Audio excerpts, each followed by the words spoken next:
leading scorer. A game winner for Mason Crosby. It's time for the Mason Crosby Show with Mitch Nellis on the Wisconsin Sports Radio Network. Powered by the Potawatomi Sportsbook and on the free Odyssey app.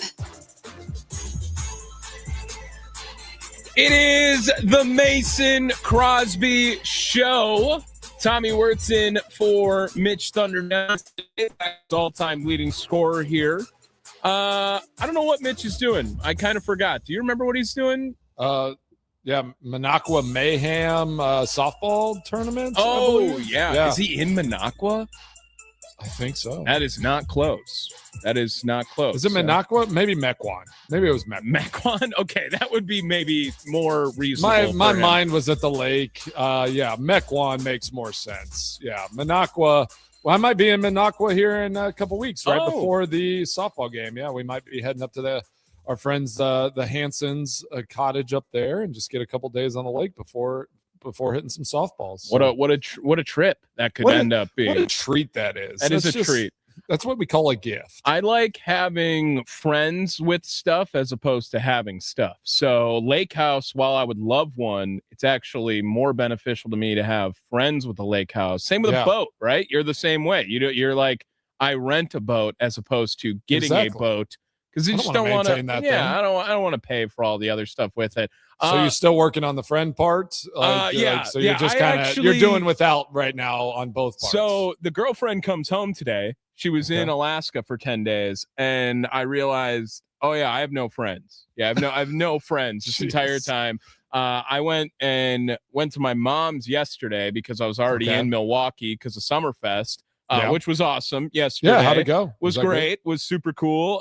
Tim Allen and me were out there with the Potawatomi Sportsbook post-game show. It was a great time. Cool to see some fans out there. It was beautiful weather on top of it. Not just too hot. Right on the lake, too. It was beautiful. But yeah, I was in Milwaukee and I went to my mom's because I was just like, I did nothing. I went home and I worked this entire time while she was gone. So I cannot wait for my only friend to be back over here. Does she have a boat? No, I don't think so. No lake house either. Yeah, so that's tough for you. Yeah, I didn't pick based on that, I guess, during this. So okay. Well, hey, that's that means it's real. That means it's right. It's for the right reasons. And she knows I'm not getting one, so I'm proud of you. That's on her. We went for the right reasons. It is the Mason Crosby Show. We are in the Wisconsin Sports Radio Network studios, powered by the Potawatomi Sportsbook. Broke out the Buffs hat for you, knowing it was just me and you today. And looking good. The Milwaukee Brewers heading over to Hotlanta for a 3-game weekend set against the Atlanta Braves. Jacob Mizorowski, Kyle Harrison get the first 2 days today and tomorrow. And then I believe it's Robert Gasser for Sunday's game for Milwaukee. This is a big series. And Crosby, I know when you get to like a halfway point in the season, that's right around where the Brewers are, right? They're like 70-some games in there. So think of it as like you're 7-0 or 6-1, 6-2, somewhere in that range.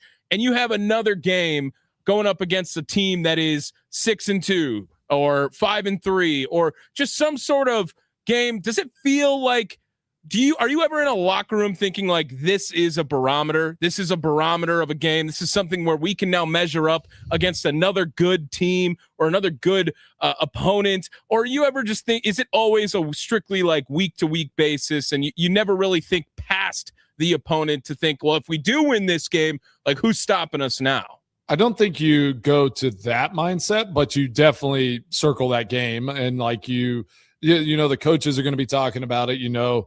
Obviously baseball is so different because they're going to play 90 more games at this point, but it's, you kind of circle these and you say, this will be a good test and a barometer of where we are.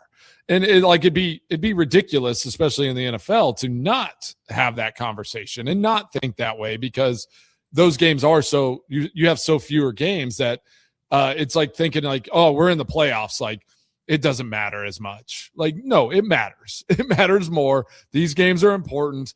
And especially in the NFL, I think for this upcoming season, last year, I thought for the Packers, we kind of circled the Eagles game, right? It kind of fell in a spot. And like there were certain games this year, I look Is it a little later? Is it that Rams game? Mm. Or is there another game that, that kind of hits a little earlier than that, where you're going to say, if both these teams are good, this is going to be that game that kind of defines who takes over this league and who takes over this conference. And this is one of those barometers for this Brewers team. I mean, the Braves are that other team. Let's just forget the Dodgers exist, right? Like, I think right now it's Braves and Brewers are going to kind of be those two teams that are pushing the Dodgers to see if they can overtake them. So I think this series is really important for this Brewers team to go up against a great opponent. They have some really solid things going for them as well, and see if they can match up. I mean, it couldn't have lined up better though for this as far as starting pitcher rotation. Like, as it didn't line up with the Dodgers whenever they played in that series. Right. This lines up perfect. Miz, Harrison, Gasser, 3 in a row. I think for this, it's like this is what we expect to see in the playoffs. If they were to start today, this is how this team would line up. Well, and it's a different test each day, right? So day one today, Jacob Mizorowski's on the bump, and we know what he's been doing and how his National League Cy Young campaign continues here in 2026. And now he gets to go up against a lineup that has Matt Olson, that has an Ozzie Albies, an Austin Riley, all these star power offensive and a successful team that's pretty much the next closest you can get without getting the Los Angeles Dodgers. How effective can the Miz be? I think we all have the expectation that he's going to be a stud tonight, because that's what we expect out of him now, right? We bring up the same conversations and relating it back to the Packers. Like, Aaron Rodgers isn't going to have a bad game. He doesn't have bad games anymore. Exactly. And that's where Miz needs to be, right? And now on Saturday, it's Chris Sale on the opposition. How is this offense going to go up against one of the top arms in the game? And while you would love to see a pitching matchup of the Miz versus Chris Sale, that doesn't seems line like up. Harrison keeps getting lined up with the top on these other teams. And if you weren't going to have Jacob Mizorowski go toe-to-toe with another team's best pitcher, Kyle Harrison's not a bad option either to be your representative for the Milwaukee Brewers. And I love it. If the Brewers find a way to win a series against the Atlanta Braves, you have to start feeling really good about your chances and your team. And now we're still like a month and a half away from the trade deadline, wondering if this series makes you think that, hey, we played so well this weekend. What if we just put that extra drive in to go out and chase the Dodgers? Or if it goes poorly, pointing out some of those weaknesses on, man, do we have to go out and make a move for something like this that would help the team, whether it is bullpen, whether it is another option at third base to the left side of the infield? It definitely feels like this weekend series against the Braves, you can add something to it no matter the results. You can always build from it, no matter if it's positive or negative. What are they going to, like, what are they going to add, like, at this point? If Gasser becomes this, like, a good third option for the time being, Woodruff comes back, like Henderson comes back, and then it's like, this is your starting three if you were in the playoffs right now. And, like, there aren't too many other teams that I would put up against at least the starting two pitchers in this rotation, right? In these starting lineups. So, and then now Cooper Pratt has shown, like, he got my hit yesterday that we talked about. Like, he is better than Ortiz. He is better than Rengifo. Like, he has already shown in, like, a few games that he is going to be a more viable option, and has solidified. He's better than the last place guy or the worst guy in the starting lineup.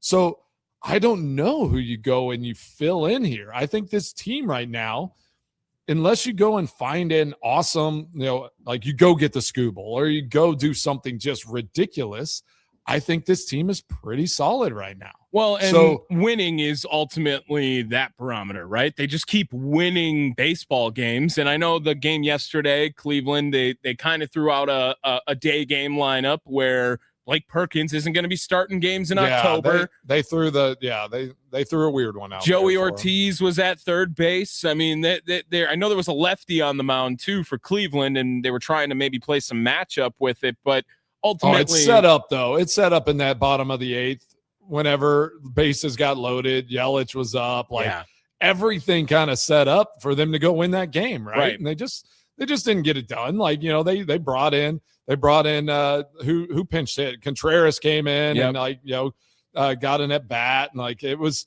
one of those where it was like it lined up. They had a chance to win it. They just didn't get it done yesterday. Normally, my knee jerk for the Brewers, I would have lost hope with this team, but I have not lost hope, and I'm confident that they'll come out against the Braves and have a good series. Well, and Jacob Mizorowski is going to take all the headlines tonight, whether he does a good job, bad job against Atlanta today. I don't know if there's anyone I can remember since CC Sabathia being such appointment television for Brewers baseball. Maybe, Yelich obviously had his run in 2018 and 19 in which you just expected greatness to happen every day. You had Braun with an MVP performance back in the early 2010s too. But what Jacob Mizorowski has done for this Brewers team is now given them a definitive ace, which is what the Brewers have been searching for since Corbin Burns has been gone from this team. And Jacob Mizorowski provides that. The expectation, what do we think that his betting lines are going to be today over at the Potawatomi Sportsbook? Because is it 10.5 Ks? Ooh, that high, you think, hey?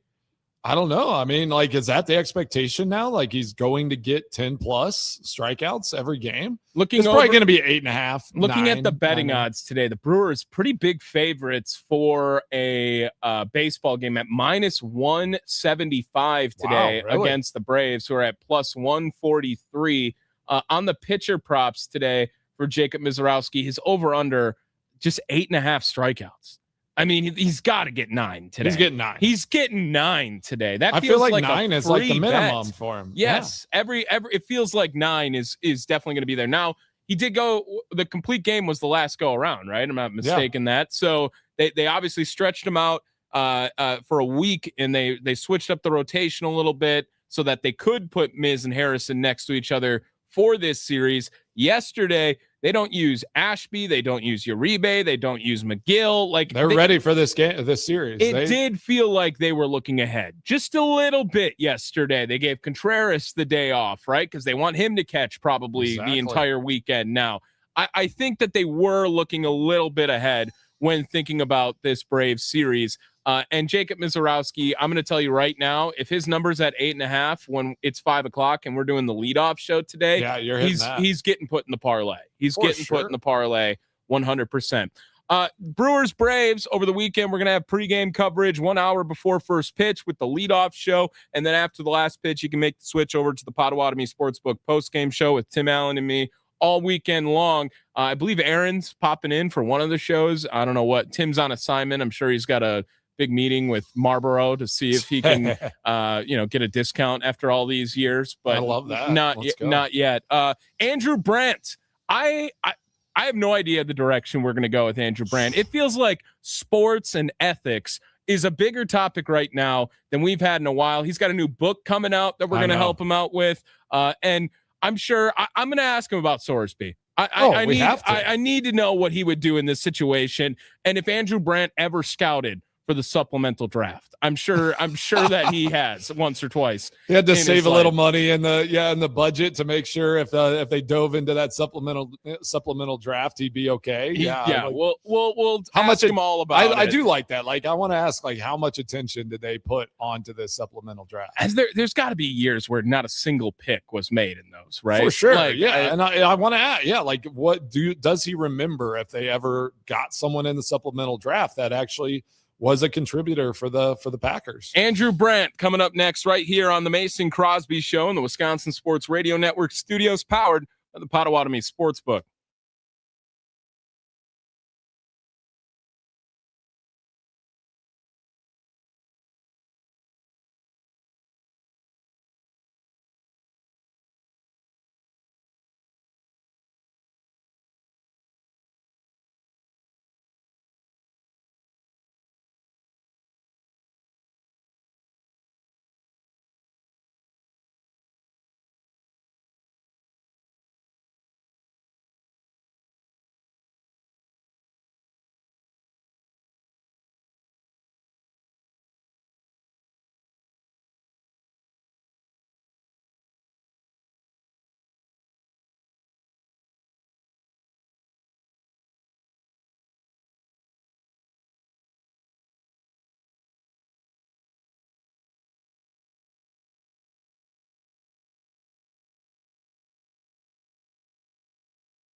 I use Sparky's Bumps. It's a good one for Andrew Brandt coming up, though. Yeah, I like this. It is. Go for it. The Mason Crosby Show. What do you got? I was just seeing it. Like people are saying, we asked about the supplemental draft, and they said Mike Wall was a supplemental draft pick in 1998. Oh, okay. Joining us now on the guest hotline, powered by Gruber Law. One call, that's all. The one, the only Andrew Brandt here, Mason Crosby's best friend, I think is how he wanted me to introduce him today. Yes, Mr. Brandt, thank you so much for popping on today. How we doing? Yeah, I'm doing well. Always a pleasure. Yeah, Mason, thanks for naming me your best friend. Well, you're quite an honor. You're the voice in my head anytime I think about sports and the business of sports. Anytime I think through any of those topics, I just listen to you and think of like, what would Andrew Brandt think in this situation? So yeah, it's good. It's that side and not like the devilish, like do the wrong thing side. So I think that's a positive thing. It's definitely, and it gives me a nice little segue to promote my new project, because my whole idea since I left the Packers is really, whether it's through podcasts or video or teaching or all the things that I do, is to make people smarter about sports, to do what you just said, where people could think, what would Andrew Brandt say about these kind of things? And I've been trying to do that through columns, through podcasts, through newsletters, through my lectures, through my speeches. And everyone kept asking me, including you, Mason, at one point, says, like, are you ever going to write a book? Exactly. And the resistance was there for so long. And I just decided that at some point, the need or urge to get all this stuff inside my head, outside of my head onto printed page, just overtook that resistance. Because I'm like, yeah, I do columns like 2,000 words, or I do this, or 80,000 words book. Oh my God, it just seems so daunting. But I did. And really what it is sort of a journey through my life in so many aspects of sports that hopefully is instructive to people through stories, through anecdotes, through experiences, kind of the way I teach my classes. Like, I'm not just going to give you theory. I'm going to give you exactly what went on to illustrate this lesson about negotiation, this lesson about contracts, this lesson about cap, this lesson about college sports, this lesson about being an agent. All these kind of things are in there, and I hope people like it. It is smarter about sports, just what you indicated, Mace, and exactly. comes out July 14th, but it's pre-order, so go to Amazon. Andrew Brandt, Smarter About Sports, Amazon. The pre-orders really help. So I appreciate you having me on, because they really help in terms of what the publisher prints, in terms of those numbers and how it gets promoted by Amazon when it does come out. Well, exactly. And that's as soon as I saw, that you put your book, all your thoughts and everything into a book, which again, I love your take on that, because it's like, you talk about it, you write these short things, but like once it is all cataloged and into a book, now you can't, it's like it's written word, like it's there, and you've kind of put it out for the world to see. And I just think anyone that's listening, and if you are a Green Bay Packer fan, you're a fan of the NFL, fan of sports, you got to go and check this out and get this book, because it'll give you insight into what's going on. Because I want to talk about what's going on there in Green Bay, and how interesting it is that the Packers are actually coming out in front of something and trying to combat this, the broadcasting act, and like what that would mean to that franchise. And I want to dive into kind of some of the nuances that you had to deal with, being there in Green Bay, and like how unique that industry and that organization is, and the market is there in Green Bay. So I was just reading through all of your, kind of the breakdown of the book, and tell me, I do want to, before we get into like the Packers and all of those things, talk to us about being an agent. I want to know what that experience was like. You were Ricky Williams' agent, and what that journey was, going through his career, and in some of the different interactions and situations you got in being an agent for Ricky Williams. Graduating Georgetown Law, there was a firm down the street in Washington, D.C., where I grew up, actually, called ProServe. It's no longer, but I just kind of wormed my way in there as a law student. Like, just, I'll work for free. Just tell me to do anything. And I started actually in tennis, which was my sport growing up. And then I noticed a guy down the hall named David Falk, big-time NBA agent, who had a guy named Michael Jordan as a client and Patrick Ewing and so many others. And I'm like, yeah, I'll just do whatever he says. And that's how you have to get into the business. I mean, I get so many questions from young people. You just got to, obviously, right place, right time, but you got to put yourself in position to take advantage of that. So I'm representing NBA players, Mason. And then I realized, because we had Michael Jordan, we had some other athletes in team sports, primarily football, and no one is paying attention to them. So I'm looking at this and I'm like, okay, here's my opportunity. I can be a football agent. I never played football. I'm tiny. But I'm like, okay, I'll do it, because there's the opportunity. Like, when you're a young person and you want to be X, Y, Z, well, some of it is great, but where's the opportunity? Where's the path that you can worm your way into? So over the course of six years, I went from 2 to 4 to 6 to 10 up to about 16 NFL players, to the point where the NFL noticed me for the first time, and I went over to Barcelona to run the first iteration of the Barcelona Dragons in the World League. That's right. Yeah, you helped the NFL Europe expansion, right? Like, you started that. Yeah. And I can get back to that. But after that, I went back to the agent business, now an experienced someone in the industry, and ran a whole division of football, basketball, baseball at a company called Wolf Associates in Boston. But the story there, of course, is that I got a hook into this University of Texas fullback at the time, later became a halfback, Ricky Williams. And this is what agents have to do with a top player like that. I hung out with him in so many ways for 2 years, like going back and forth between Boston and Austin for 2 years. Wow. And I had him. I was with him at the Heisman Trophy. I was with him when he won all these awards. I was with him when he's going around the world accepting awards. And then I wasn't. He told me that he wanted to work with a rapper who was getting into the agent business named Master P. And I said, okay, what about me? He said, well, I want you to work for P. I said, me? P? He said, Master P and Master B. Yeah, that's what they were thinking.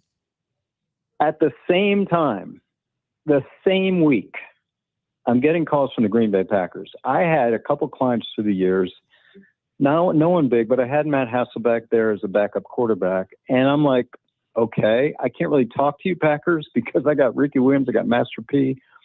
And they're like, well, we're not calling about that. We had our coach, a guy named Mike Holmgren, just leave for the Seattle Seahawks.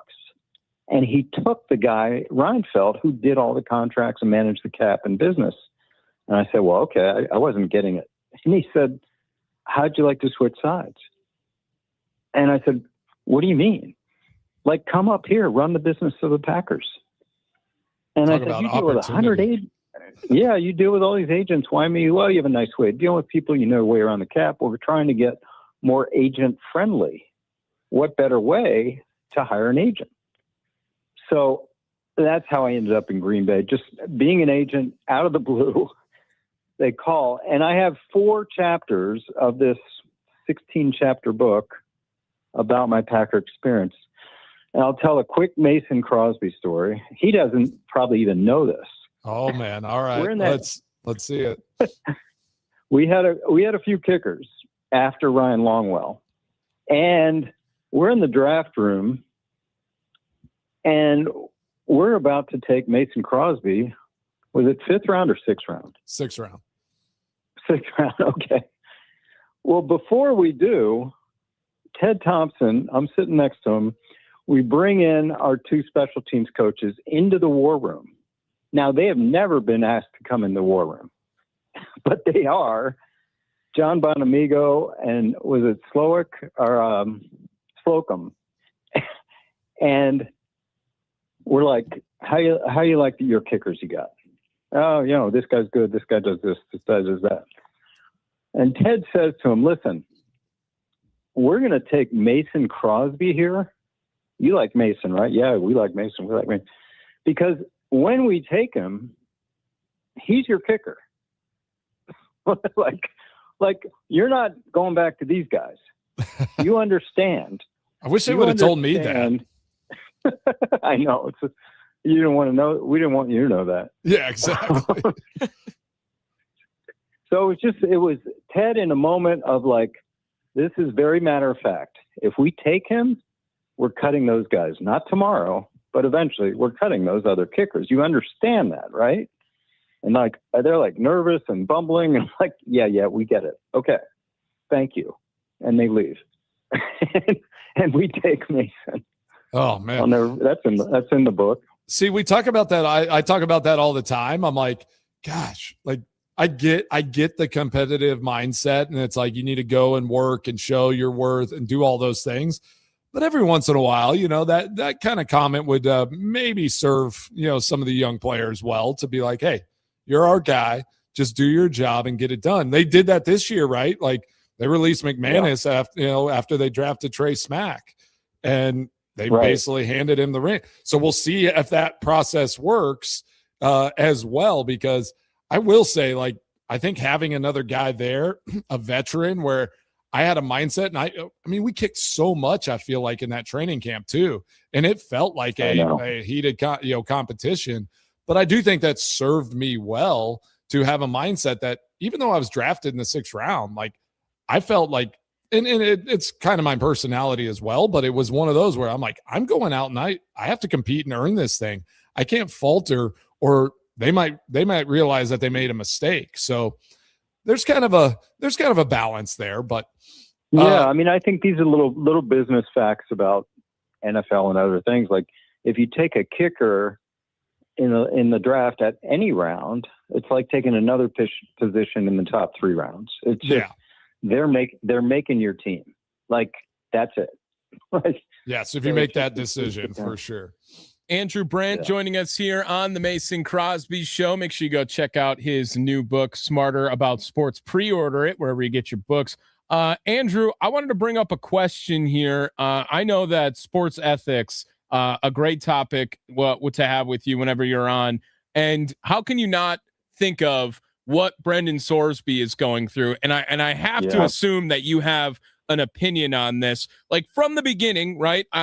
Betting on sports. Then we find out betting on sports teams that he's playing for. Then the NCAA is having a whole investigation, rules him eligible for this. Then Texas Tech doubles down, and finally they get bullied so hard by the rest of the NCAA. He's now ultimately going to the NFL supplemental draft. Let's start at the beginning. When you hear the news about Brendan Sorsby, where your brain goes, and you hear the NCAA's ruling or not the NCAA's ruling, but the Texas courts rulings and what Texas Tech tries to do with Sorsby to keep him on the team. And then we'll get over to the supplemental draft part of things. One of the gigs I have now is NIL consulting for a couple colleges. One of them is Louisville. I checked in on Sorsby in January. It was New Year's Day. And I checked in with the agents. We're interested. What is he looking for? And the money was way above we were willing to pay. And he had so much interest coming out of Cincinnati. It was going to come down to Texas Tech or Indiana that was losing Mendoza, but willing to pay a ton to get Sorsby. And it's like, okay, we're out. And I'm like, his name just appears again 3 weeks ago, and all of this madness. You're permanently ineligible if you bet on your own team, whether you're betting for them or not. It was a clear-cut case of permanent ineligibility. He finds a state court judge, as you mentioned, to say, no, 2 games is fine. And that just throws off everything the NCAA is trying to do, that you can go to court and do that. The Big 12, I think, did a checkmate move, which basically said, we're going to court about what really is, like, for NFL fans, commissioner power. The Big 12 should have the commissioner power ability to not let this kid play no matter what a state court. And they were suing Texas Tech to abide by their Big 12 rules. It's almost like the commissioner of the NFL telling a team, you do what we say, not what any player gets out of a court. So once they got that, and Sorsby's not going to find out about that lawsuit until after he's got to put his name in the NFL draft, I think the walls just started closing in. Texas Tech gave up. We now learn that Texas Tech told Sorsby, we're not going to play you. You better go to the NFL draft, and we'll see. Well, that's what So, I was saying as soon as this came out. I'm like, at some point, the university and the Board of Regents and all of those, they're going to say, we do not want this at the university, at Texas Tech University. Like this will just not be allowed. He won't be allowed to play here. And that's what ended up, seeming to happen there. Yeah. And they weren't willing, as you said, to die on that hill. With all the talk, did Texas Tech really want to die on that hill? And they didn't. And now he moves to the pros. He's done with college. No more college for Brendan Sorsby. And in the pros, I noted this on X the other day. In 2023, the NFL quietly strengthened their policies to say we can, where they couldn't before, they can discipline pre-draft eligible conduct. Interesting. So I think he'll be disciplined. I don't know if it's a game, 5 games. It won't be a whole year, but I think he'll come in with a suspension that teams will know about, obviously before the draft, which is in late July. And then it's up to a team to take a flyer on that. I don't think a suspension is going to really hurt his draft stock, because at this point, every team interested is going to look at him as a developmental player. No one's going to draft him to start right away. So I don't think a 3-4 whatever game suspension is going to be that damaging to his prospects. So do you think, you do believe he's going to get drafted in the supplemental draft? What do you think? Is that a 3rd, 4th round type pick? Or I honestly sometimes don't even know how this supplemental draft works. Yeah. It's like when are guys getting picked up? Because if you don't pick anyone, it's like whatever position you pick someone in that supplemental draft, you lose that pick for the next year's regular draft. Is that how that works? Yes. So if you take a 3rd, you lose next year's 3rd. And obviously, if you traded away these picks, you can't use them. So you mentioned Wall, which was before I got to Green Bay, but they did take a 2nd round flyer on Wall. And I think when I got to Green Bay, we didn't have that 2nd rounder. So interesting. This is what happens. And I actually think it's good value, because you're trading a 2nd rounder that you use now for next year, but you have the player. So they get a full year of Sorsby before the forfeited pick kicks in. So I do think someone will take a flyer. And gun to my head, I would say 3rd round. Something like that. Okay. Well, Andrew, now I want to follow up, knowing that you are in some of this NIL game in college athletics. Do you see any more legislation or any more rules that just come from what we've seen so far? Obviously, it was like the Wild West when it started, like right around 2020, 2021, in that range. And now, it seems like the college football fan or college athletic fan is a little bit exhausted by NIL. It's free agency every offseason. There's obviously going to be some sort of pamper or tampering or pandering that's going on either.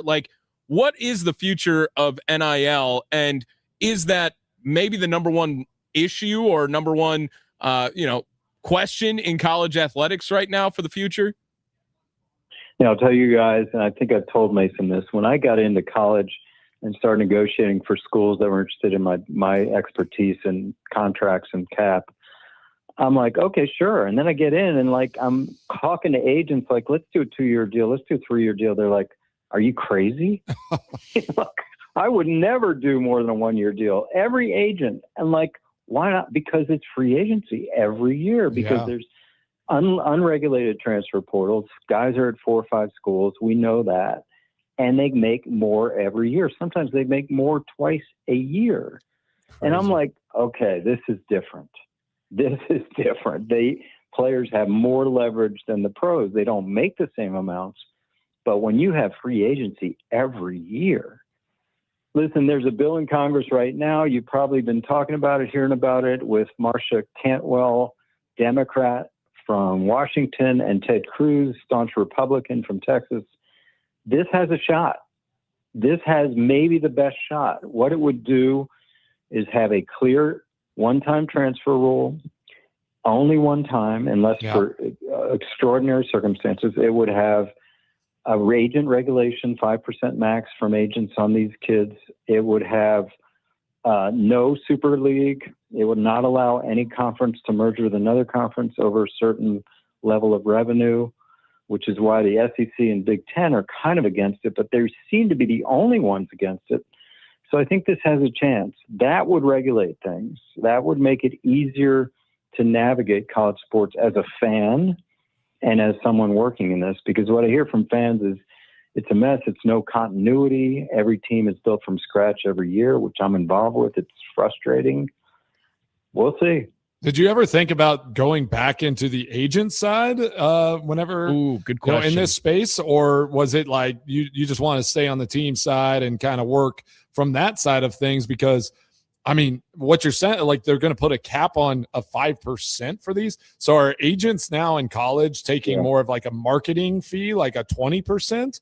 Are there's like no rules on that number of, the percentage they can take on these contracts? There are no rules. And jeez. Yeah, I've dealt with a player, like I'm like an agent. I'm like, what are you taking on this player? He's like, well, I talked to the dad of the player and I said I was taking 5, and the dad said, well, take 10 and give me the 5. I'm like, what is going on here? This is just a mess. Yeah, I've consulted with some agencies in the past, but I think I'm done with that. I'm team side now. Which is really school side. I just think I can't deal with the agent side anymore.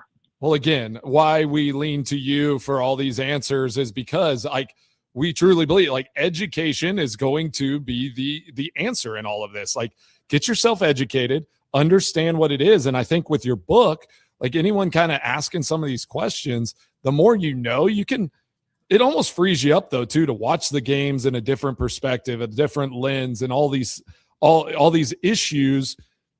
You can understand them, and then you can still enjoy the game and the product that's out there with understanding how the business works. Because I think sometimes fans get so upset kind of trying to watch the game in a lens like where they're mad at what the business side is. And it's like, just separate the two out. The business is what it is, and the product on the field is what we enjoy, and that's the entertainment. Let's not try to cross those two over and just be frustrated all the time. Yeah, and again, the book, listen, there are books out there by agents. Drew Rosenhaus wrote a book, Scott Boras wrote a book, others wrote a book. There's books out there by front office people. Bill Polian wrote a book, Amy Trask wrote a book, others. There are books out there by people about college sports. There are books out there by professors. There are books out there by media people. I'm just trying to say this is everything, because I've had a fortunate life to do all these different things.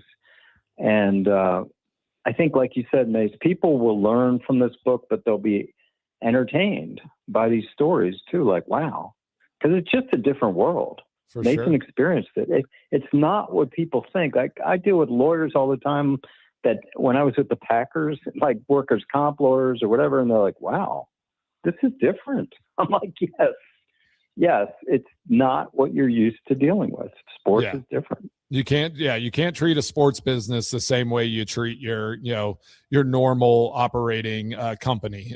There's so much nuance to it. And Andrew Brandt joining the Mason Crosby Show. Tell us, Andrew, where we can pre-order, where we can find your book. I see it right here. I'm looking at it on Amazon. Just plug it one more time, and then we're running out of time, but I want to get you back on too, as if stuff is unfolding with the broadcasting act that the Packers, I'm so shocked because they usually don't get out in front and like kind of combat things. They just kind of let things play out, and they maneuver from behind the scenes, but they seem pretty, kind of pretty up in arms about if this broadcasting act something happens with that, how it would affect the Packers. So we'll keep an eye on that and get you back on as some of that unfolds. Yeah, quickly on that. The foundation of being in Green Bay, as I know for managing the cap, is you got to have equal revenue sharing. And the fact that the media revenue is the same in Green Bay as Dallas, New York, Chicago, LA is just the key to the Packers not only existing, but thriving.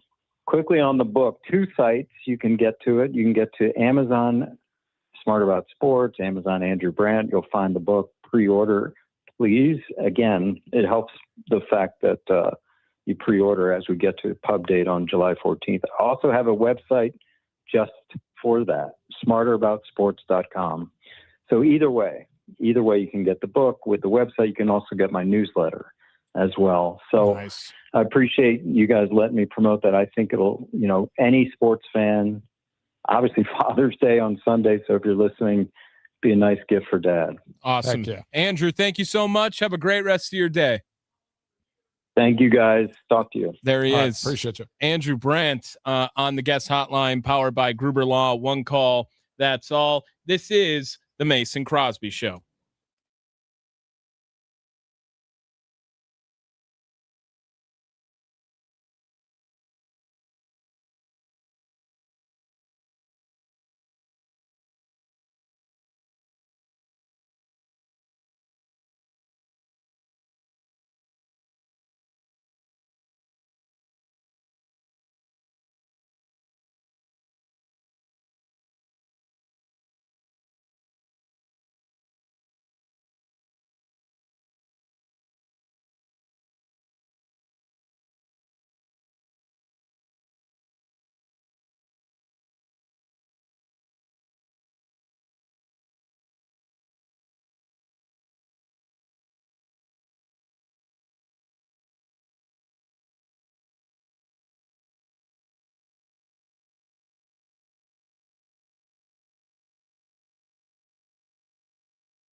The Mason Crosby Show in the Wisconsin Sports Radio Network studios, powered by the Potawatomi Sportsbook. Just had Steve Sparky Pfeiffer pop in over here before he leaves for Summerfest. He'll be there from 2 to 5 today. That Andrew Brandt interview was, quote, amazing from Mr. Pfeiffer. So if you guys missed it, you can go back the podcast feed, the Mason Crosby Show. Just text Crosby to 414-677-1250, and that'll get you guys access to the podcast page for the Mason Crosby Show, as well as youtube.com/@WI Sports Radio, if you guys want to watch any of your favorite shows here at the Wisconsin Sports Radio Network. I just want Andrew Brandt to be next to me 100% of the time. I just want him to be able to talk, and I just want to listen. We gotta see if he'll come on, like do our weekly sports, like business of sports segment. I love it. I love it.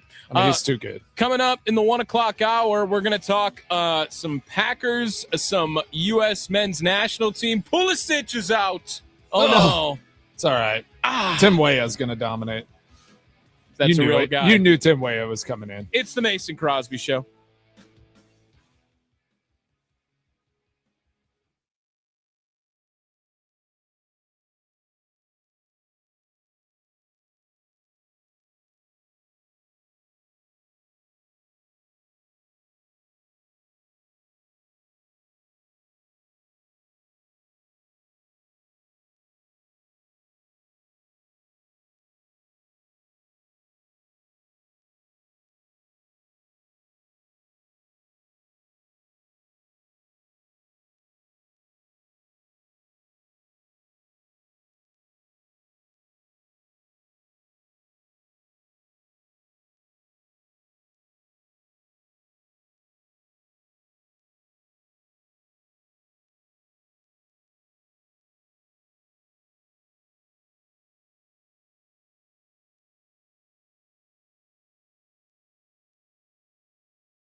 A Super Bowl champion. The Green Bay Packers have won the Super Bowl.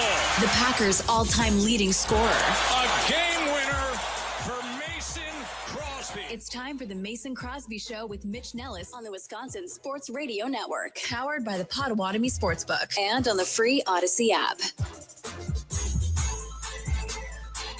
Hour number 2, high noon in Provo, our favorite city in Utah. Yep, always. The Mason Crosby Show, the Wisconsin Sports Radio Network studios, powered by the Potawatomi Sportsbook. Crosby, I have a impromptu question for you. All right, bring it. That just came to my mind after thinking about Andrew Brandt, and he's doing some work over with Louisville, is what he just said, in their NIL department. Which I thought that was interesting. I did not know he was working in those spaces. I wonder if because he said he's with a couple of teams, like, is he allowed to do that with multiple universities or whatever through there? Or? I mean, like he said, there are no rules. He can do whatever he wants. Right, and who's going to say, like, oh, no, Andrew, we don't want you. We heard you're with Louisville right now. But he obviously is checking in on Sorsby. Yep. And money talks, right? You could go anywhere for whoever's paying me the most money to go play quarterback at their university. Yeah, okay, I'm probably going to go there, regardless of what other factors are there. One school's giving me $5 million versus another one giving me $1 million. The choice seems easy when you lay it out like that. Simple. Yep. Thinking about Mason Crosby in high school and what you were going through in the recruiting process, what is like the university at that time versus the university at this time that you think would have been like the most sought after place to go to play college football? Like to go out, like, I don't care what it is, money not an option, like anything else, just whether it's the cool factor or I want to get to the NFL factor or the best place to be 18 to 22 years old factor, like the most desirable locations in your mind to play college athletics, weighing it all together, or if you have another lean on what makes you want to go somewhere more.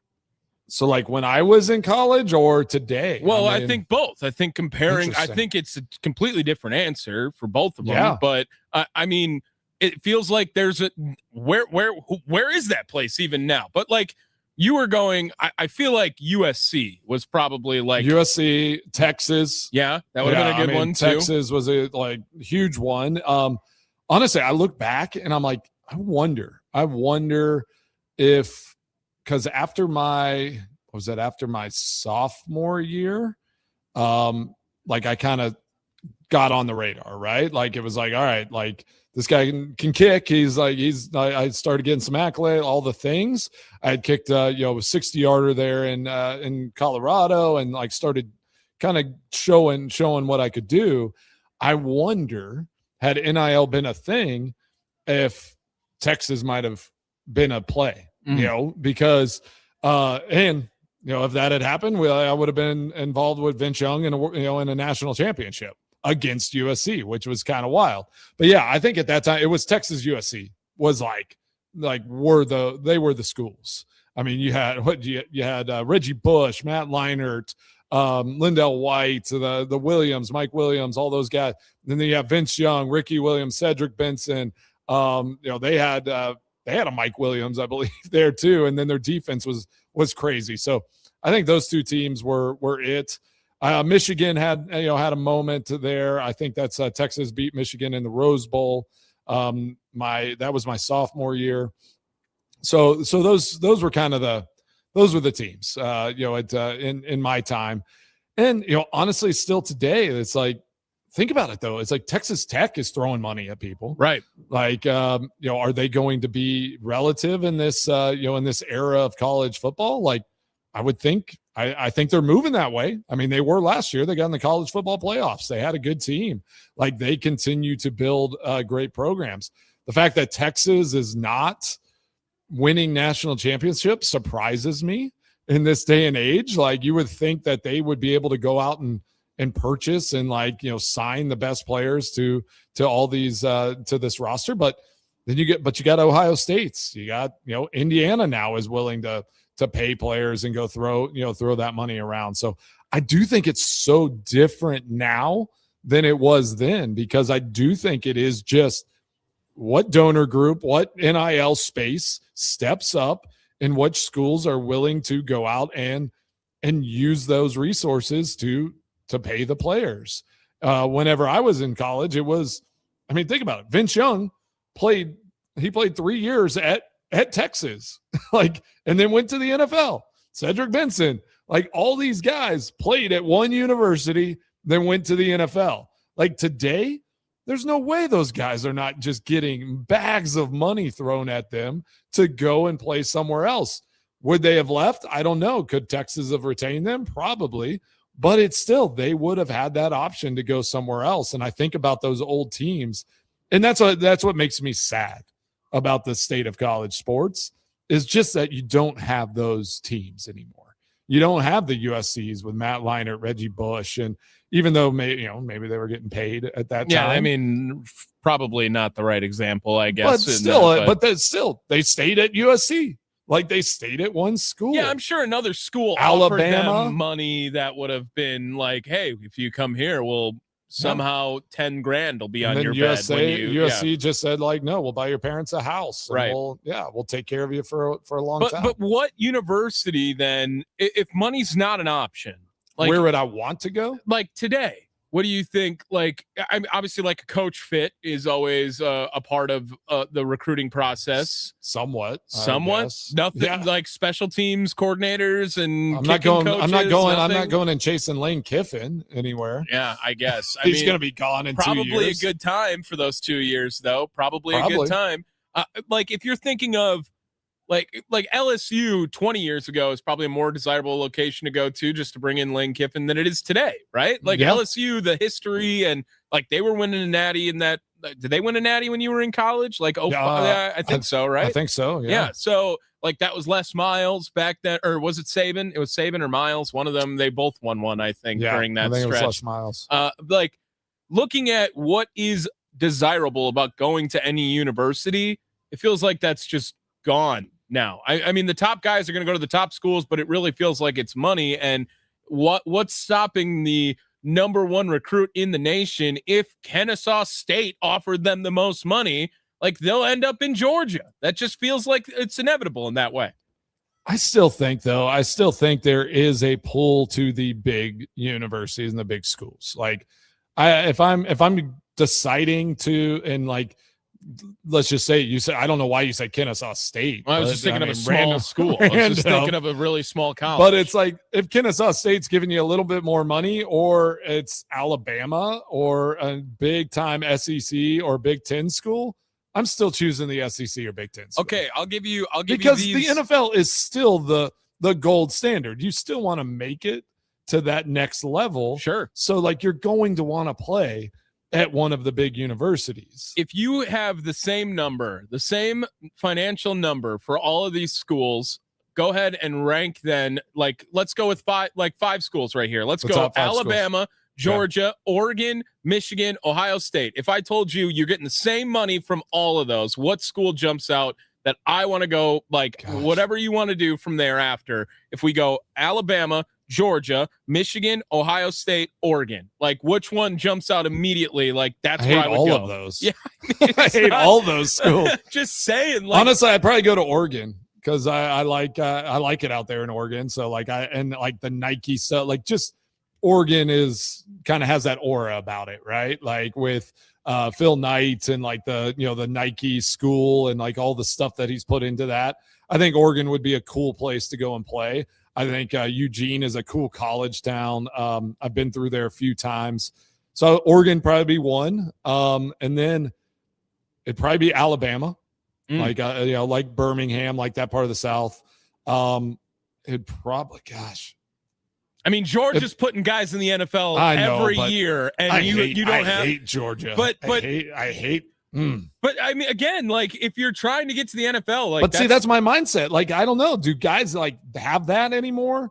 Do you think athletes coming up have that feeling anymore? Or are they just kind of I'll like anybody? I don't really have an allegiance. I'll like whatever my opportunity is. I mean, Andrew Brandt talked about opportunity, so you got to seize it. I think the lower you go down in the rankings, I think when you get to those 3 stars that are, getting whatever checks to come in, I think you get some loyalty. And I think, how do you get to the NFL? I'm going somewhere I care about. How do you get to the NFL, and is this the right fit to get to the next level or the bigger school, whatever? I guess that kind of is a thought too, right? Like if I can go to Cincinnati, is it easier to go to Ohio State from that after or something along those lines? Yeah, like those are like Division 1B. Right. In a sense, like where it's something along those lines, school. or if I go to Purdue, can I get to Indiana after that? Which no one thought we would have that conversation. See, ever. I think my old head mind, like it'd be like Oregon, Alabama, Ohio State. I'd go Georgia, Michigan. Okay. And then like my kind of current player mind, it would be Georgia, probably Georgia, Alabama.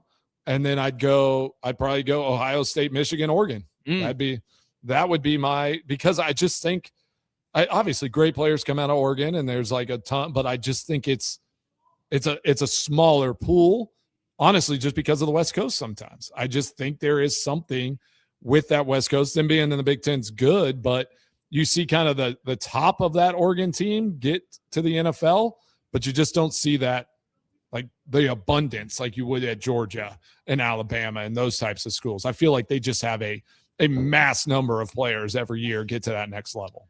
Well, it's just an interesting conveation that I think got brought up because what would your list be? Man, if money, you're going to go Big Ten. I know. Well, Ohio State, Michigan. No, I don't. I think if I'm trying to get to the NFL, Georgia is the answer. Like Georgia just continues to put out. It's inevitable. It's the entire Packers roster is from Georgia. I mean, if you start on Georgia, you will get a shot in the NFL. That's what it feels like. Yeah. If you start on Georgia, you will get a shot in the NFL. But I'm trying to think of like if a location was where I wanted to go. Like I just want to be in this part of the world during this time, or I like.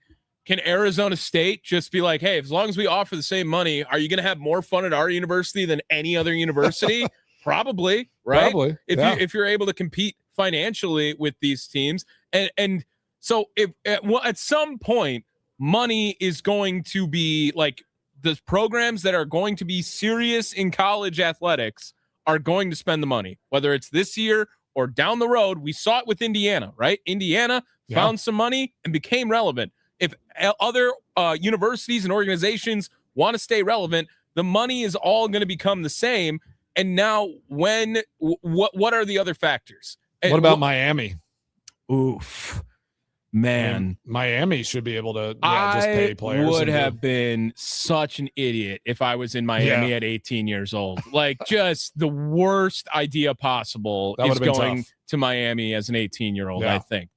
But like Miami, you think of the U, right? And it's kind of back. Miami's kind of back to this point. For sure. Do you think that they have that factor of like outside of money, why pick Miami? Miami would be high on that list? I think Miami's high on, because think of any kid in Florida, some of these top recruits.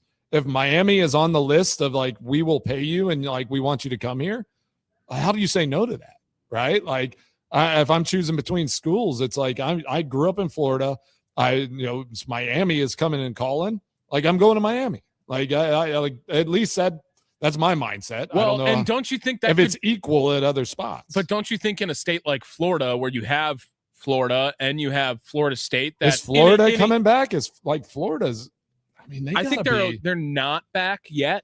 They got to be coming back though. Again, once one of those universities just like changes and decides that okay, this is the year we're going all in this year, like that could change on a year-to-year basis in a state like Florida with the high profile schools they have there, your Floridas, your Florida States, your Miamis. Like that feels like on a year-to-year basis that could change in that state. Maybe similar to this Texas, is interesting. Think about this. Tech and the UT. Obviously, Penn State is, kind of, it's pushing over to that East Coast, but like what are the East Coast teams that Clemson? Like, Clemson, yeah, but they've been a little down here the last few years. Do you like Bill Belichick, North Carolina? No, I don't. No. All right. Well, but like who? Like Northeast? Like are their team? Like why is like Northeast college football not as dominant? Like, why are those universities not players in this? Is it just conferences?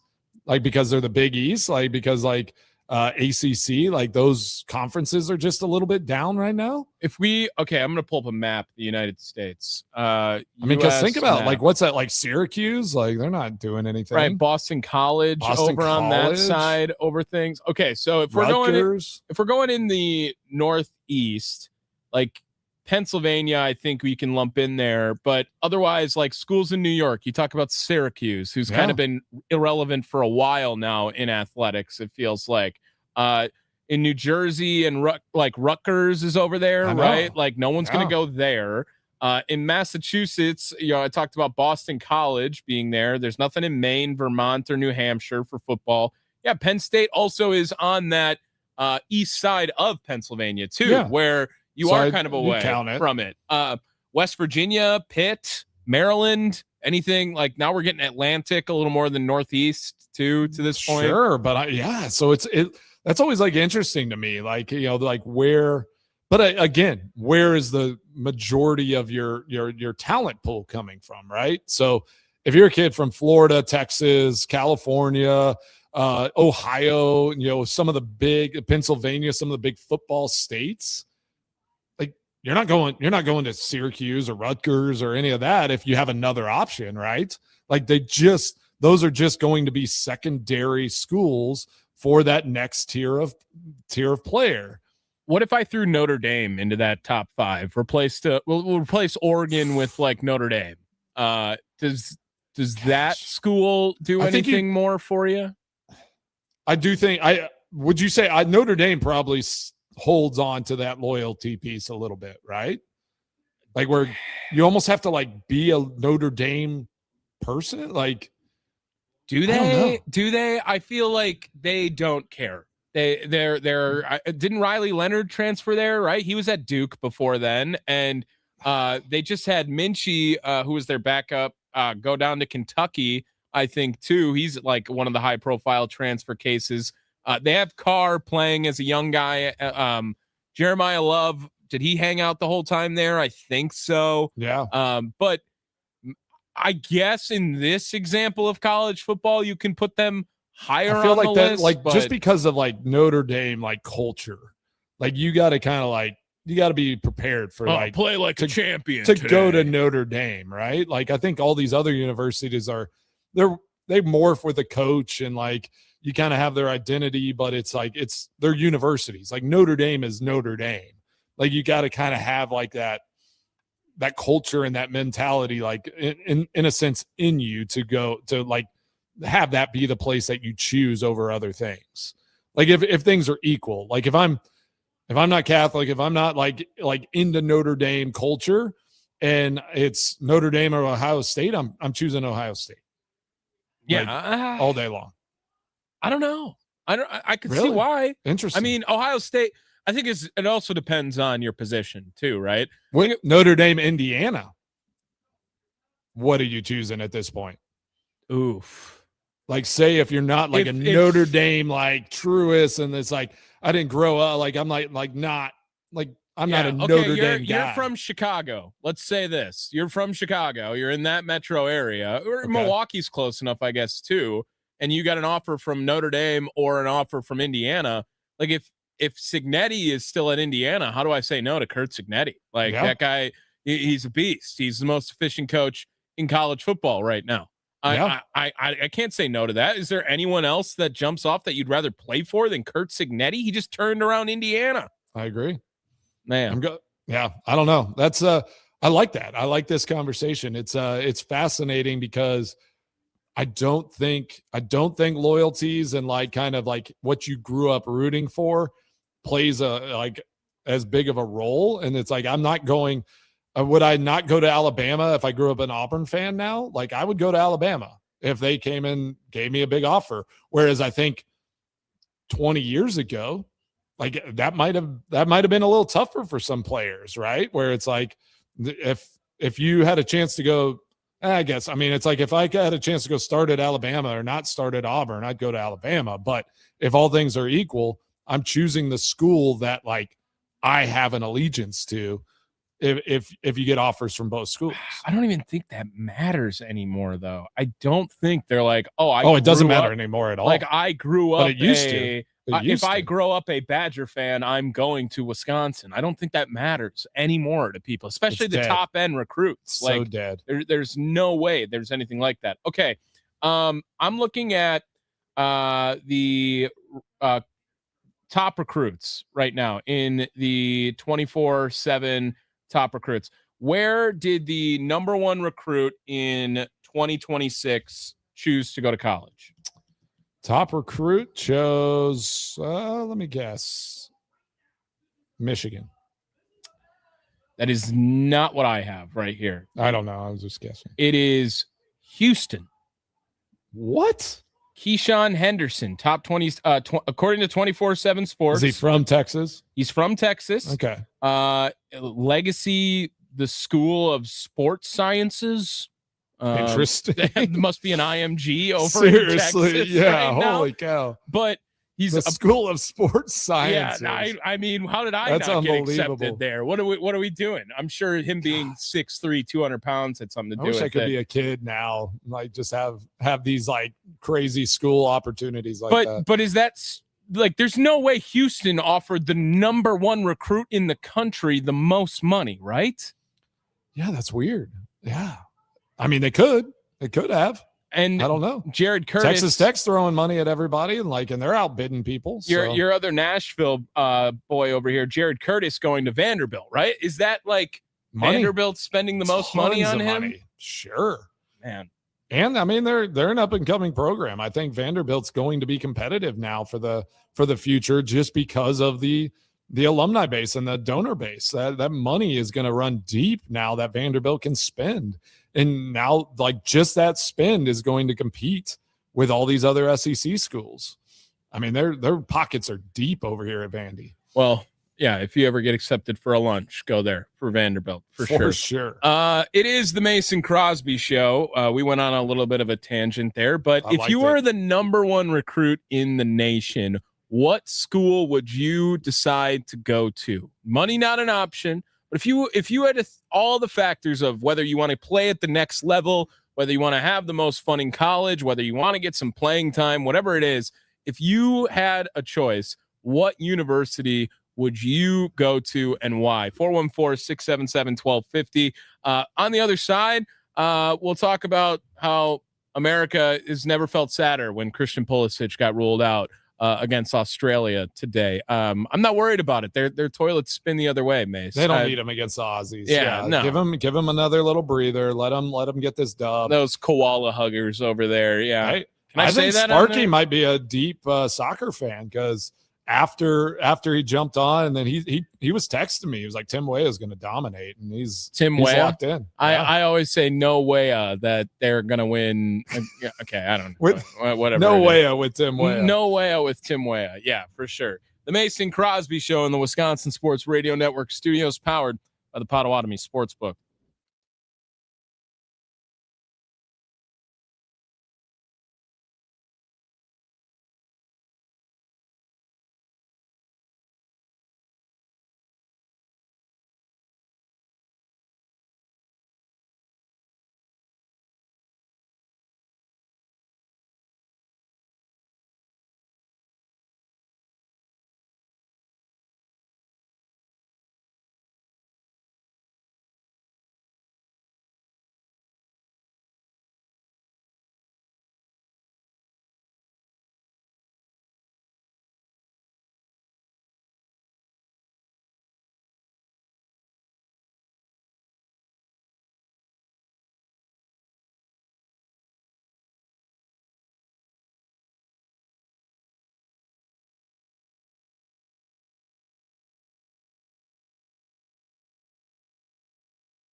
God, this is such a sparky bump. The Mason Crosby Show. Tommy Wirtz in for Mitch Thunder Nellis. Mason Crosby, Packers all-time leading scorer here. Great text on the Nikolai Law Talking text line from the 920. Probably UW Oshkosh. Fun party town. Lots of walkable bars. That makes sense. Could you imagine the number one recruit in the nation just going to like D3 UW Oshkosh dominating? Seriously though, what if you get paid? I mean, you get paid, and now with NIL, it's like you go there for a year and you dominate, and then you go somewhere else. So. How much do you think like UW Whitewater has in an NIL budget? Like a top D3 program? Are they paying anyone like $50,000 to play on their team? Probably. Yeah, Really? You think so? I bet $50,000. Oh man. All right. If you make more than $50,000 and you play on the UW Whitewater football team, call us. We'd love to know.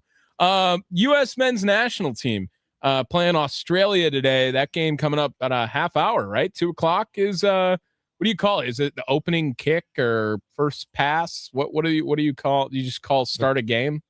Yeah, the kickoff. There's a kickoff. Yeah. Is it a kickoff? It's a kickoff. Is that offensive to you as a kicker that they would use the same terminology in soccer? Not at all. No, it made it simple. Yeah, whenever I switched to kicking, I'm like, I'll just keep doing the same thing. What are you looking forward to today? A win automatically puts them in the knockout stage, right? Yeah, they got to get a win. Australia obviously surprised everyone beating Turkey. Obviously, right? I mean, Tommy? dude, you were surprised. I couldn't believe you were it. shocked. I was not ready for that. They're kind of a physical team, play good defense, but they don't possess the ball a lot. So U.S. men's team against Paraguay, I think, had almost 70% of the possession. And that's Turkey had about 70% of the possession against Australia, but couldn't find a goal. So we got to be careful against their counterattack. But I do think that what U.S. was able to do against Paraguay, if they can do some of the like similar things against Australia, they're gonna find a way to score goals. What does not having a guy like Pulisic on the field mean for the USA? I think that many people who are not soccer fans probably know in America, like, okay, Christian Pulisic, like I can get you that far because of how young he was when he came up, and obviously going over to play in the Premier League. Is he in Bundesliga now? Where is he now? I don't even know where he is. He's at AC Milan. Oh, okay. Yeah. So Italy. He's over in Italy, which they don't even make the World Cup. So why even worry about that league? But what does not having a guy like him mean for the men's national team? I think it's going to affect how they play. Like I just think they will probably shift their focus to a different part of the field. So as you watched against Paraguay, like a lot of their attack came down that left side where he primarily plays. So they're going to probably find a different path to try to break this Australian team down. But again, you got, joking aside, Tim Weah is a great competitor and a great soccer player for this team. You got Brendan Aronson. You got some guys that can step into that role. It'll just look a little bit different because Pulisic literally created probably 2 or 3 of those goals in that game against Paraguay. So he is an impactful player, and you're going to miss him. But it's probably less like losing Aaron or Jordan Love, like the starting quarterback, and more losing like a Jackson Churio. Like a Jackson Churio. Yeah. Like losing a key piece for a game versus like losing like the starting quarterback, where it's like, if you don't have him, like your whole game plan changes. I think they just kind of find a different path forward. Honestly, with this team, I would be like, it would be tough if they lost some of their key defenders. Like with the U.S. men's national team. Unless Tim Weah is Malik Willis, then everyone will love him more. That's what I'm looking Pulisic for. I think it's going to be one of those situations where we're going to be writing articles about Tim Weah and questioning, should he be starting over Pulisic after this game. Let's see wherever he goes next to get hit. Are you going to be salty? Are you going to be salty going into Turkey game if they're like, should Weah be starting this game? Even if I'm going to become a soccer fan if Tim Weah gets headlines. If he gets headlines. You still want all the articles about Pulisic. Just forget that anyone else exists on this. Correct. Yeah. I actually think if we revisit that conversation, human interest stories on the important players, I think I'm okay with. I wanted to know all the Aaron Rodgers news when he was there. I wanted to know that he was. It's only like they're performing. Like you just want all the stories. In order for me to care at all about your personal life, you need to have like been important on the football field. That's your baseline. I don't care about anything unless you've done it on the football field for me, and then I can be like, oh, Aaron Rodgers is dating Blue of Earth or whatever her name is. Now it's interesting. Now it's interesting. Yeah, okay. I think most people would agree with that. I think the human interest story hits a lot harder. So you don't like the prefaced human interest story, and then if they do something and become a star, like isn't that cool too? I think there's few examples I can think of where like a human interest story got to that player first before an impact on the field, right? So like the first name that pops up in my head when I think of this is like Devin Still over in Cincinnati, right? Yeah. You know, his daughter was a huge storyline, and I don't even really necessarily know if his NFL career panned out the way he was hoping it would, or did he become a serviceable player? Yeah, I think so in Cincinnati, but that human interest story was so impactful, so heartfelt that it like now you're rooting for this guy, for sure, right? But like I don't even know another example of something that pops up in my head where now you begin to root for it. Maybe Alejandro Villanueva. Like, well, let's just talk. Let's talk about your favorite person, Malik Willis. So, what he was able to do as a backup in Green Bay. If he goes to Miami and has success, like, do you feel better about like those articles and like the way they talked about him in Green Bay versus if he goes to Miami and lays an egg and is not very good? Then does it make you? Then do you go and revert back and you're even more mad and more pissed off that they talked about him so much in Green Bay?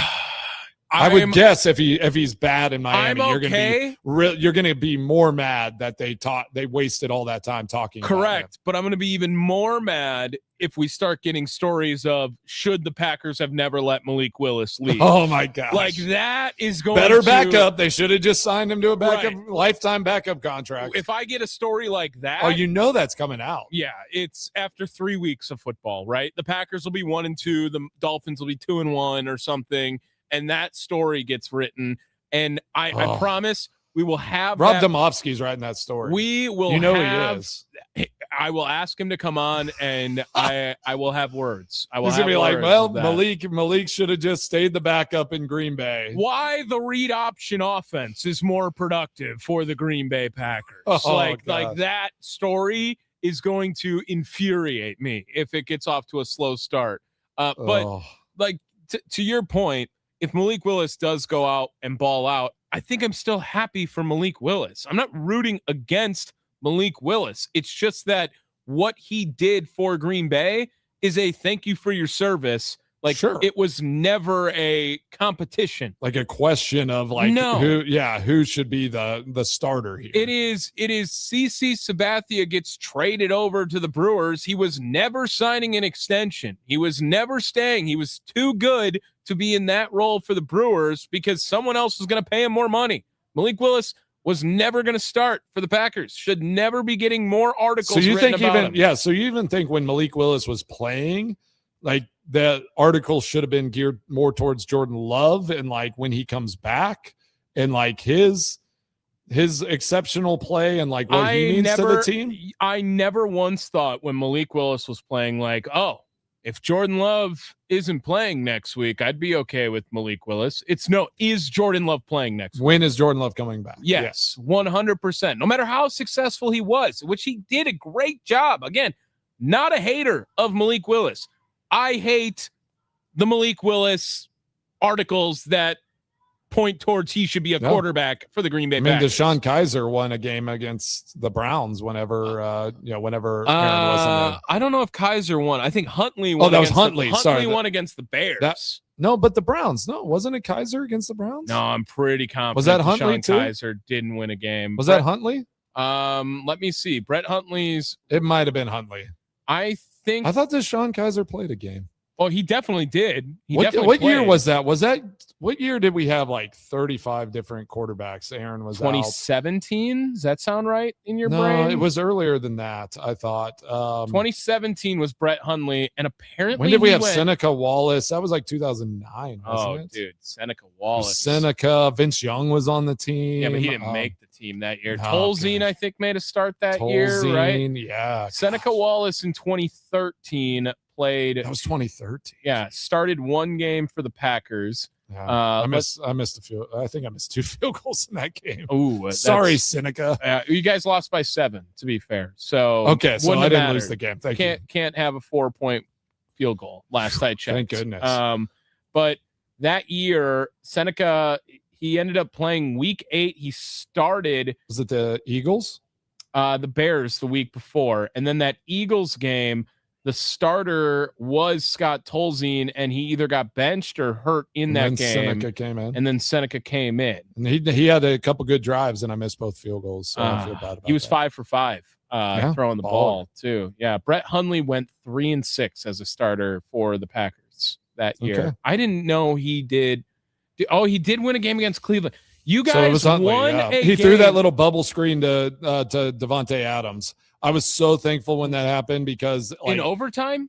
Yeah, we were driving down and we did what we always did, and we stopped trying to get the ball further down the field, and it was going to be like a 46-yarder with crazy swirling wind, and I'm just like, why are we like not trying to score a touchdown here, or at least get the ball inside the 20-yard line?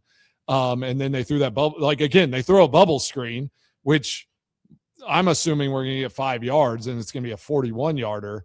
And Devontae does his thing and takes it to the house. If you would have told me Brett Hundley had a game in which he went 35 for 46 with 265 yards, 3 touchdowns, and no interceptions, I would not have believed you.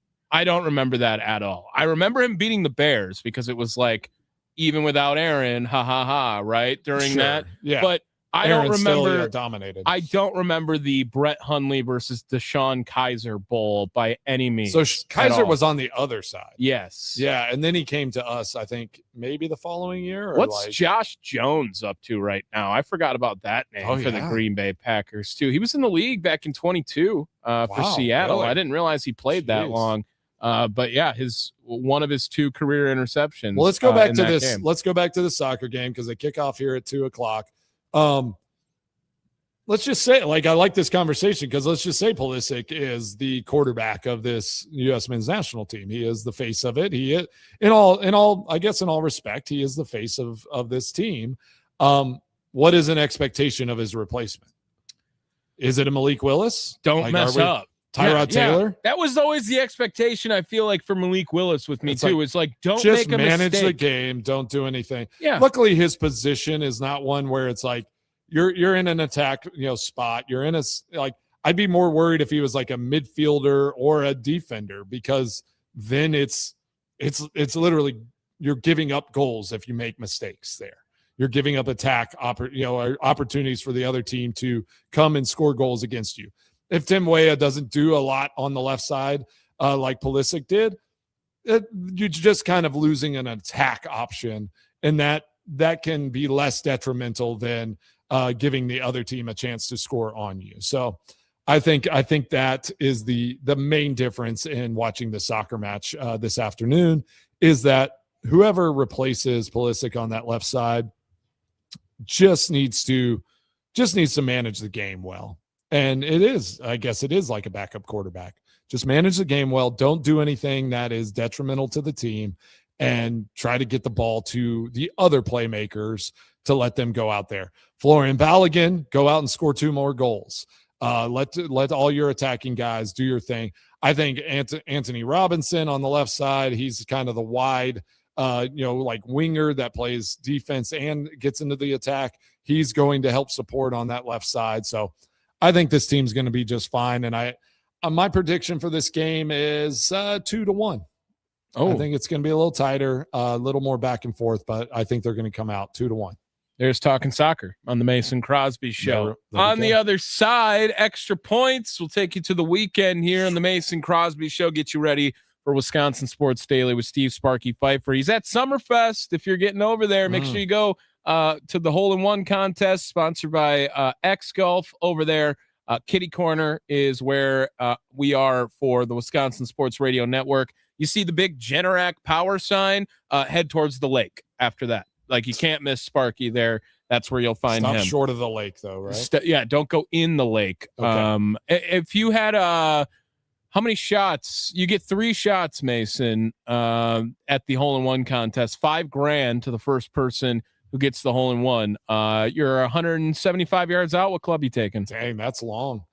That's probably an 8-iron, just depending on the wind. Maybe it's 160. I don't know if it's that. I don't know how. 9-iron, 160. Yeah, if the wind's into me, maybe flight it down a little bit, maybe pull the 8. But yeah, I like a 9-iron. All right. Well, we'll let you know if anyone hits it. I hit like a 3x3 like turf mat to win a bottle of Pappy's at a charity event one time. What's Pappy's? Awesome. You don't know what Pappy's is? No. What is Pappy's? Some sort of liquor, I assume. Yeah, it's a very expensive bottle of bourbon. Oh, wow. Yeah, all the bourbon I buy, I'm sure. I think the only they didn't expect anyone to hit it because they did not have the bottle on site. Oh, that's garbage. It took them like 2 weeks, maybe even almost a month to get me the bottle, but they came through. So they weren't expecting anyone to hit that mat. I don't know how I did it. Mason Crosby's extra points coming up next on the Mason Crosby Show.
What's on Mason Crosby's mind today? Now I'm thinking. It's time for Extra Points, powered by the Potawatomi Sportsbook on the Mason Crosby Show with Mitch Nellis.